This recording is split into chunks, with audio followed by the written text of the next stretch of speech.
It was a cold October night in 2020, and the pandemic had left the streets eerily empty. I, Alex, had started driving for a rideshare company to pay the bills after my cafe job vanished in the layoffs. Late-night shifts were my routine, usually uneventful, with the odd chatty drunk or exhausted worker. But that Friday night around 1 a.m., something happened that I'll never forget. I'd just dropped off a passenger at a rundown motel on the town's outskirts when my app buzzed with a new ride. The pickup was 5 minutes away, outside a shuttered convenience store in a lonely strip mall. The rider's name was John. I tapped accept and drove over. The place was a ghost town when I pulled in. One flickering street lamp barely lit the parking lot, and under it stood a tall figure in a black hoodie and jeans, hands buried in his pockets, face hidden in shadow. I slowed to a stop and lowered my window. "You, John?" He gave a slow nod, then shuffled over and climbed into the back seat, settling right behind me. I punched in the destination, a house 25 minutes out in a rural area I didn't know well. "That right?" I asked. "Yeah," he muttered, his voice low and lifeless. It struck me as odd, but I'd dealt with plenty of quiet types, so I let it slide and started driving. For the first few minutes, it was dead silent. I snuck a peek in the rearview mirror. He was staring straight ahead, eyes locked on the back of my seat, not blinking. It made my skin crawl, but I tried to shake it off. "How's your night been?" I said, forcing a casual tone. He took a beat too long to answer. "Had to get away," he said, flat as a board. "From what?" I pressed, keeping it light. "Doesn't matter," he shot back, sharp enough to shut me up. I focused on the road. The further we went, the darker it got. Streetlights faded into endless trees and twisting lanes. The GPS finally pointed me to a narrow driveway off the main road. The house at the end was a wreck, overgrown weeds choking the yard, paint flaking off the walls, no lights anywhere. It looked like no one had lived there in years. My stomach twisted. "This your stop?" I asked, trying to sound normal. "Pull in," he said, jabbing a finger at the driveway. I hesitated, but turned the wheel and parked near the front. He didn't move. I glanced back. "You good?" He stared at the house, unblinking. "Wait here," he said, then stepped out and vanished around the side of the building into the dark. I sat there, engine humming, my mind racing. The ride was still active, but every instinct screamed this wasn't right. 2 minutes ticked by, long enough for me to decide to bail. I grabbed my phone to end the trip, but before I could, I spotted him rushing back, hands empty, eyes wild.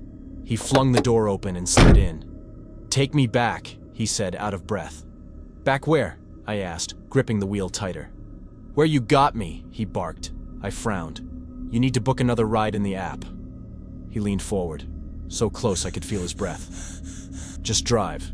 Cash if you want." "No can do," I said, firm but shaky. "Rules are rules." "Please," he hissed, almost pleading. "I need to go back." My pulse hammered.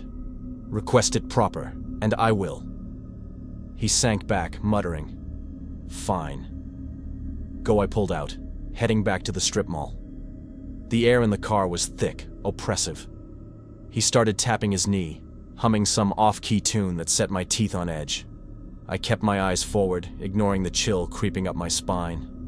About halfway there, he spoke again, calm as ice. "You believe in fate, Alex?" I flicked my eyes to the mirror. "Not much." "I do," he said, a creepy smile curling his lips. "You were supposed to pick me up tonight."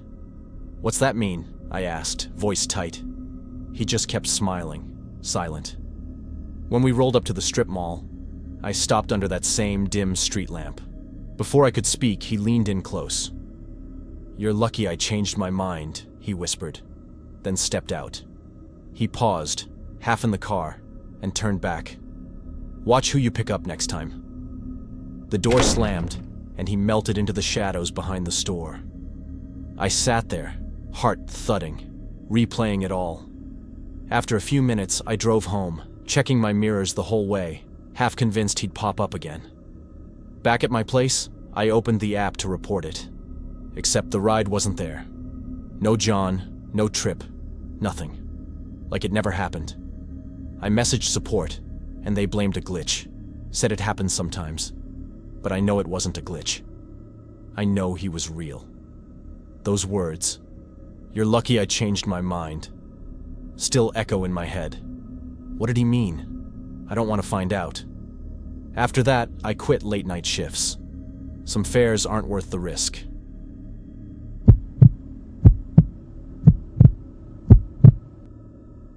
It was a Friday evening, and I, Emily, was tidying up my apartment.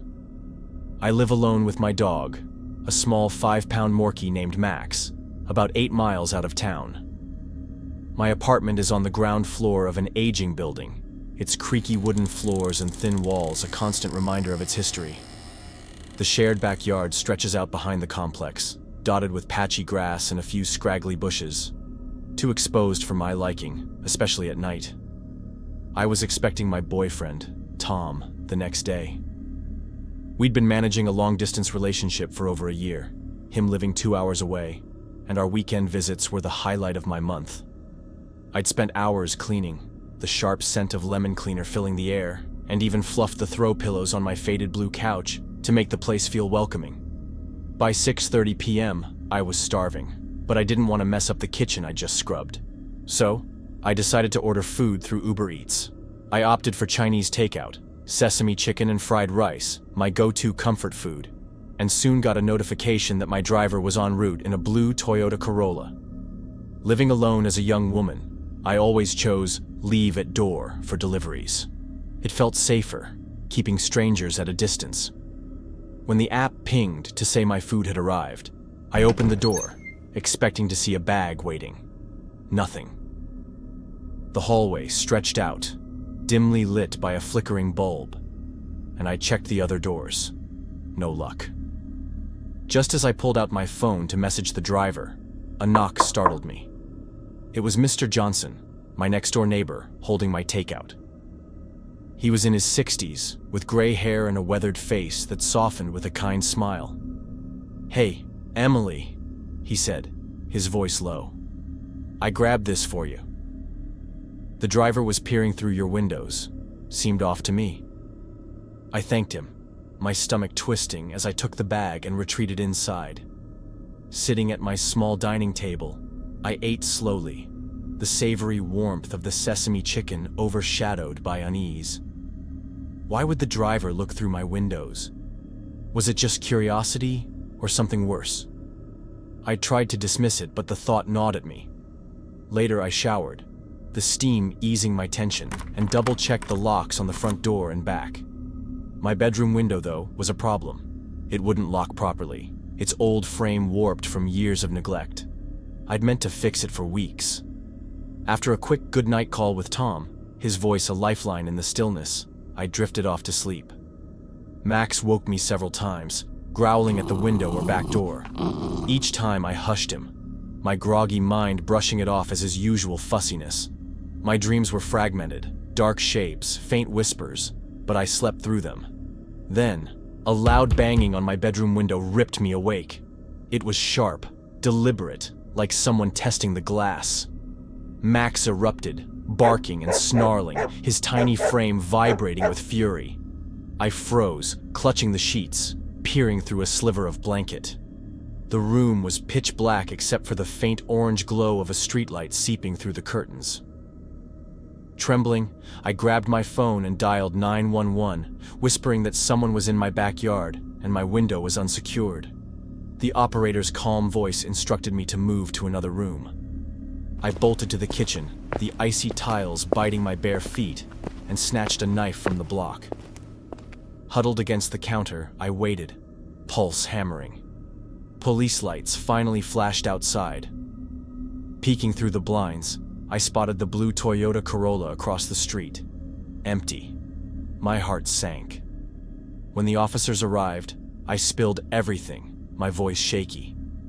They found fresh footprints in the muddy backyard and checked the car, but the driver was gone.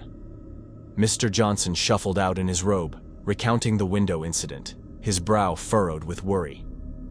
The police suggested I stay with him, but I declined, too rattled to impose. After they left, sleep wouldn't come. The silence felt oppressive. At 2 a.m., the police returned. The driver had been caught trying to break in. He was arrested. I thanked them, voice faint, and lay awake until dawn. I haven't used Uber Eats alone since, and that window's fixed now. But the unease lingers. It was a Thursday evening, and I, Jessica, a 22-year-old living solo with my cat Luna, was bustling around my apartment. My place is on the second floor of a quiet suburban complex. The building is old, with creaky wooden floors and thin walls. My tiny balcony overlooks a communal garden. I was sprucing things up for my boyfriend Alex's visit. We're long distance. He's 3 hours away, so we only reunite every other weekend. I'd spent hours cleaning, and by 7 p.m., hunger gnawed at me, but I didn't want to undo my kitchen efforts. So I opted to order a pepperoni pizza via Uber Eats. The app pinged. My driver was en route. I always choose meet at door for deliveries. I enjoy tipping in person. When the notification chimed that my pizza had arrived, I dashed to the door. Nothing. The hallway stretched empty under harsh fluorescent lights. I peeked out, scanning both ways. No driver, no food. Frowning, I turned to message him when a knock startled me. It was Mr. Thompson, my elderly neighbor from across the hall, clutching my pizza box. "Jessica, hope you don't mind," he rasped, his voice weathered. "I grabbed this from your driver. He was peeking through your windows and it felt off." "Peeking through my windows?" I echoed, stunned. "What do you mean?" Mr. Thompson shifted uncomfortably. "Well, he was standing real close to your living room window, cupping his hands against the glass like he was trying to see inside. I asked him what he was doing, and he just muttered something about checking the address. Didn't sit right with me, so I took the pizza and told him I'd give it to you." I thanked him, but my stomach twisted with unease. Why would a delivery driver do that?